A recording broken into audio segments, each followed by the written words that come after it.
Today we are here with Daniel James Henry at City University. Today we are meeting a very, very talented young man. So I'll just let you introduce yourself and tell us what you do, young man. What are you studying? Doing a Masters in TV Journalism, courtesy of Channel 4, who are paying for me to do it at City University. I'll finish in June and I'll do 6 months with Channel 4 and until December. They do a diversity bursary each year, so they'll pay for 2 people from either black or Asian to do a Masters in TV Journalism at City. It's mainly marked on a big 30-minute documentary that we shoot, which we've just, like I say, had the idea for. So, that's the main bulk of the grade. But in between that, we have news days. So we do our version of London Tonight, where half of us go out and film stories, the other half will be in the studio and be the correspondents from there. And the other part will be in the gallery. I was in St Lucia when they said, you got the interview, and the date that was set for it was during my time in St Lucia. Oh. So I was ringing, emailing constantly, trying to say, look, I'm abroad. I'm in St Lucia. Exactly. Hello, yeah. We can Skype it up if you want. Yeah. You know what I mean? But I'm coming back on this day. Yeah. And fortunately, one of the people, because in a panel of 4 people, one of the people who was meant to do the interview couldn't make it either. So then they had to schedule it around them, and the day that the other person was available was the day that I was coming back. So I touched down from St Lucia at 5 in the morning. My interview at City was at 10. Damn. So touchdown, met my stepdad with my suit, rushed to, changed out my board shorts, rushed to City, sat down, did the interview, came out, and was convinced that I'd failed it. I just didn't really feel that I'd put everything across, because obviously I was knackered. One, you had jet lag, you had to change from your suit to your shorts, to your shorts, to your suit. All of that. And then you were still on St Lucia time, yeah. you know. Yeah, you know. All of that. Do you know what I mean? And then a few weeks later, because in between that I was doing recruitment to pay the bills, and recruitment just wasn't really for me, it was just a money thing. And I remember when the email came through to say that I've been selected, and you're like, oh Lordy, it was grace. That's what I call it. It's grace. There's nothing like journalism, because you get there and you've got to not only you have to understand that story, you've got to find a way to relay it so that everybody else will understand it, everybody else will empathise with it, and we're all gossips at heart. Oh yes. Do you know what I mean? And we just, we want to kind of relay stories, and that's what journalism is. It is a big gossip. Do you know what I mean? You want to hear something that nobody else knows and relay it to absolutely everybody who can possibly listen. And obviously, unless someone's told you, it's going to be confidential. We never reveal our sources. But other than that, we want to tell everybody. What kind of things do you think that you still got to learn? What has the course given you?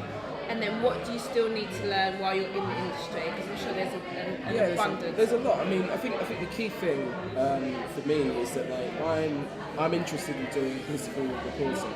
I want to be a political correspondent because for a number of reasons. One, politics is fascinating, and 2, I just don't see there being any black political reporters. The few that I can think of, I mean, Reece Chakrabarty is prominent with the BBC, and sadly, to my knowledge, that really is it. So in terms of what I need to learn, politics isn't something that I've studied at any kind of great length in terms of definitions and all kinds of things you need to know if you're going to be a correspondent. So I'm trying to kind of buy a lot more biographies of politicians and try to understand what it is that's going on, and spend more time with political journalists and try to learn from them and what they can tell me and the things I need to read and because it's a lot of reading. It's intense. Do you know what channel you'd like to work for in the future? Because I adore CNN. Yeah. You know, their political correspondence is so interesting, engaging, and the way they put the spin on a lot of the stories are very interesting. And a lot of stuff that you wouldn't hear about on the general news that we watch. So, No. you know, what channel would you like to work for in the future? I think that, I'll be honest with you, I mean, at the moment, it's about trying to get a channel. It's about trying to it's about trying to get your foot permanently in the door and being able to basically branch off of that. I think that in the end, you know, I've always liked Channel 4 News, and I've got the 7 o'clock? Yeah, well, to be honest, unfortunately, now that's the only one, because News at Noon is no longer with us. 7 o'clock. You know, but Channel 4 News is always been something I'm interested in. Unfortunately, I've got the chance to be on placement there at the moment, and I also like ITN, but I think it's because of the correspondence that they have. I want to know, basically, you are working so hard. You are a leading example of a young man in this media world that we have, that you're going for it. What motivates you? Who motivates you? Where does this come from? I think that, I mean, Don't be humble now. when I decided that I wanted to do journalism, I had a lot of people who kind of said, the first thing I remember telling someone I wanted to do journalism, and they was like, oh, there's no black people doing that, rah. Tell me about it. And it wasn't like they were saying it in a bad way. No. They were just kind of stating what they saw on TV or in the press. That never bothered me, and because I always knew that I had an ability to write. Well, to me, it just seems like the world is your oyster. So, what would you like? You know, where do you see yourself in the near future? What's on the cards for Daniel? I'd like to get to those levels. Really. I would like to get to that, to where I can be, you know, touch wood, spoken of in the same breath as the likes of Nick Robinsons and Tom Bradby's and Gary Goodman and Laura Koonsberg and all these other political journalists and all the rest of it. Because I just think that, you know, it's something that I'm very interested in, and I think that I can kind of bring a different kind of side to it. Really, I think that. Yeah, politics often switches a lot of people off, and it's not for want of scandal, because there's no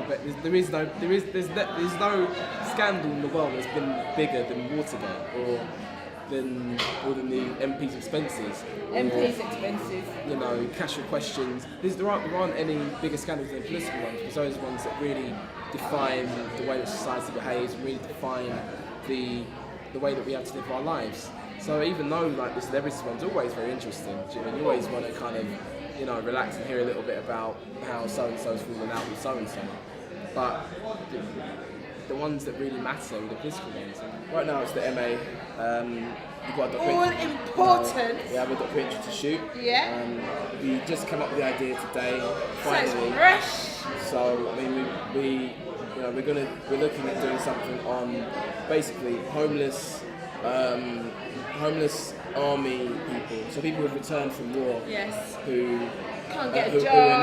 who are now unemployable, who basically have lost their jobs because they're not in the army anymore. What are you gonna do? Hence, they default on their mortgages, default on all of their bills, end up homeless.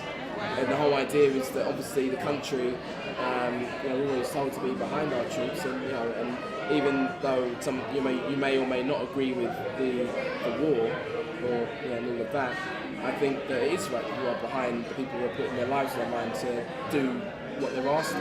Because none of us are doing that in our jobs. Do you know what I mean? So, but and so with that in mind, I mean, it's an interesting area for us to look at. I mean, you know, we're always told to be behind them, and they return, and we can't even, you know, they can't find work, and we can't house them.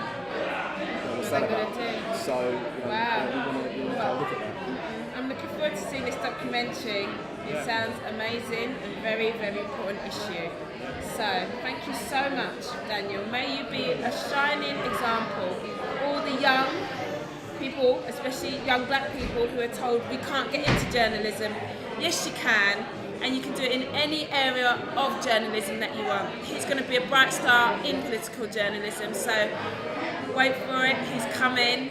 Look forward to it, and we enjoy hearing your reports. Thank you very much, Daniel. Thanks.